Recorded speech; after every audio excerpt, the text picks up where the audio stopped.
My stepdad was abusive for many years, and at 13 I had DHS called and my family was separated. You're in a situation that you can't really control. Can't control your parents doing drugs, can't control your parents who beat you. About 7 is when I started going downhill, when my mom actually decided to start doing drugs, and almost when my parents got divorced. No matter if you don't want to believe that you're different than everybody else, it's going to come a time that you figure out you are different, and it's really hard on you for school because you're behind, you're moving around so much. After my mom died, I just started blaming everything on everyone. I hated everything, and I'm starting to realize that it's done. I can't be angry at everyone.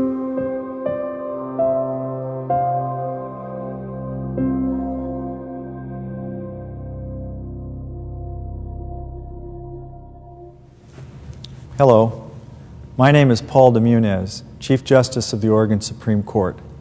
It's the job of the state's Child Protective Services Office to investigate reports of abuse and neglect, and along with law enforcement agencies, to assess each report. If warranted, they must take into protective custody the children involved.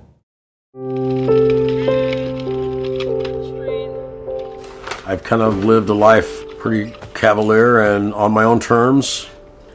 Drinking, doing drugs, those were just things you did. And when I started doing meth, things rapidly got worse.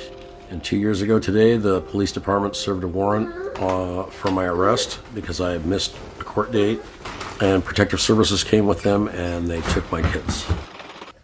That breaking moment of reality, wow, is probably the toughest thing. The toughest thing that I've ever been through. It's a blessing in disguise. We've been really fortunate that DHS provided them with services right away. They put them in safe environments. I thank God every day. Not a day goes by that I don't. Today, I have 2 years clean. There's so many people I have to thank for that. Starting with the parenting class, the drug and alcohol program, the people that love me, my kids. I'm a pretty lucky guy today. Is life hard? You betcha. It is. But the struggle is worth it.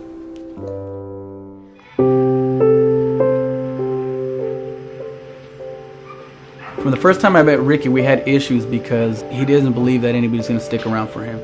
So right now, he's the kind of kid that is going to do for himself as much as he can, which is great. Slowly but surely, we've been able to establish a very tight bond, I believe. And he trusts me, and I trust him, and we try to help him as much as possible.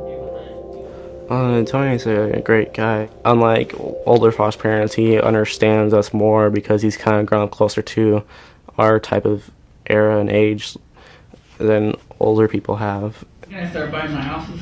When you pass go now. It's hard for him because he really doesn't have family but us, and we've made that clear to him that we are his family. He's doing a lot better than when we first moved into the home, and I think a lot of that had to do with trust. And with trust, he's starting to get better with it. I'm gonna forget. I was supposed to pick up yesterday. I'm actually supposed to pick up today too. I gotta pick it tomorrow. Every kid in a perfect world deserves two parents that are going to be with them throughout their lives, to support them, to be there for the good and the bad. Unfortunately, that's not the case. So we're trying to fill that as much as possible. You know, I have my wife who helps out, and I have Roland, who's my respite provider, and that's huge. They have 3 adults that are there for them at all times, trying to help. I am thankful that I get to live in the place where I do. I mean, and all the people are around me. I mean, like, I wouldn't have all things I have or anything if I wasn't in foster care. He's got goals. He's had goals since the moment we came in here, and he's meeting them. He's attaining each one of his goals. He's already enlisted into the National Guard. He's doing JROTC at North Salem High School. The kid, I think, is ambitious, and I think he's going to be successful. So I decided to join the Guard instead of active service. The reason why I joined the military is because it's something that I have like a passion for, serve the country, and it's something I have a passion for doing and that most people don't. It's the African proverb that it talks about it takes a village to raise a child. And it gets a little cliche because everyone uses it. But when you're in the midst of this work, it really does take a village. We need to understand the dynamics of family. We need to have more tolerance, and we need to begin to put our main resource, which are our children, as number one.